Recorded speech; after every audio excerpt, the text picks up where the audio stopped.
I have been watching the sad and tragic news about the war in Ukraine at the same time that I have been studying the book of Revelation and preaching a series of sermons on the book of Revelation. And the war in Ukraine reminded me of the four horsemen of the apocalypse. I am not saying that Putin is the Antichrist, nor am I saying that the book of Revelation specifically predicts the war in Ukraine more than any of the other many wars throughout human history. I am just saying that what's happening there reminds me of this imagery that's in the book of Revelation and that is captured by this painting, Four Horsemen of the Apocalypse by Victor Vasnesov. He painted it in 1887. Interestingly, he is a Russian, and he was living in Kiev at the time that he made this famous painting. The painting shows each of the horses, and the first one is a white horse, and the one on it is sent out to conquer. And this reminds me of what feels to me like a demonic desire and drive that Putin has to conquer a neighboring nation through force and violence and terror and war, which brings us to the second horse, which is the red horse.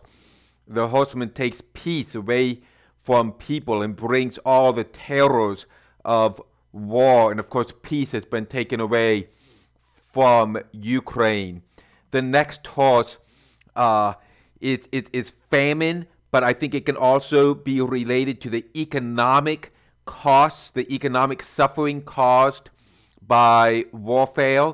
Certainly many people in Ukraine literally don't know where their next meal will come from as they're being forced to flee their homes and leave their jobs.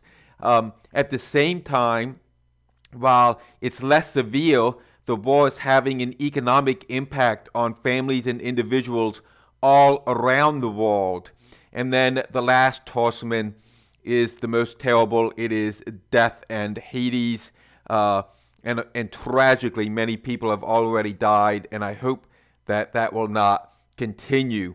Now, in a way, this is a terrifying picture, and it reminds us of what has been happening all throughout human history.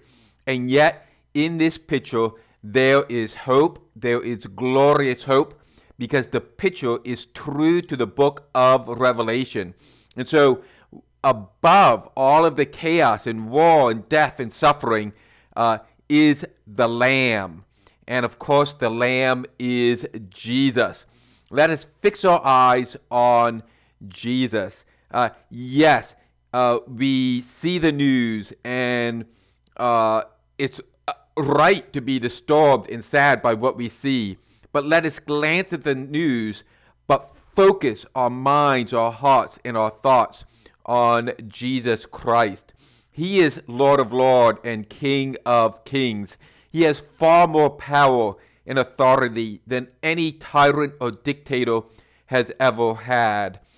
He will reign forever and ever. I don't know if Putin has a few more days of reigning as a dictator and a tyrant, or if he has a few more years or a few more decades, but his time is short, whereas Jesus Christ will reign forever and ever. And we know that in all things God works for the good of those who love him, who have been called according to his purpose. I believe this promise, and I believe it even applies to terrible things like the war in Ukraine, that God will bring good out of it. And I don't know what that good is, but I trust God to keep his promises. Then I saw a lamb looking as if it had been slain. And the man who drew this picture captured that. Notice the lamb looks as if it's been slain, standing at the center of the throne. And this reminds me of this wonderful truth. The one with the greatest power, the one who will reign forever and ever, is also the one who loves us so much that he died for us. Thank you. Thank you, Jesus.